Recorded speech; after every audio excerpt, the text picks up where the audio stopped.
ধনেপাতা না খেলে কি হয় বলুন তো? সময় দিচ্ছি 20 সেকেন্ড, উত্তরটা অবশ্যই কমেন্ট করে যাবেন। আমার এখানে মরিচের গাছে এবং টবে এবং ক্যারেটে এবং তার সঙ্গে ছিল সবজি বেটে কিছু ধনেপাতা লাগানো ছিল, যেগুলো আমার খাওয়া হয়নি। এবং সেই গাছগুলো এখন পুরোপুরি পরিপক্ক হয়ে ফুল এবং ফলে ভরে যাচ্ছে। দেখুন কত সুন্দর ফ্রেশ ধনেপাতাগুলো গাছে পরিণত হয়ে গেছে। এটি আমার সবজি বেড। দেখুন এখানে প্রত্যেকটা গাছে অসংখ্য ফুল এসেছে এবং পূর্ণাঙ্গ ধনে দেখুন মোটামুটি পূর্ণাঙ্গ ধনিয়াগুলা চলে আসছে আলহামদুলিল্লাহ।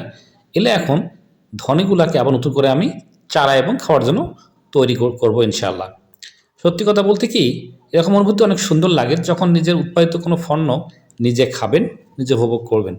দেখতে যেন মনটা ভরে যাচ্ছে। তো সুন্দর সাদা সাদা ফুলগুলো পুরো ছাদে আমার সৌন্দর্য বিলাচ্ছে। হ্যাঁ, বলছিলাম না খেলে কি হয় ধনেপাতায়?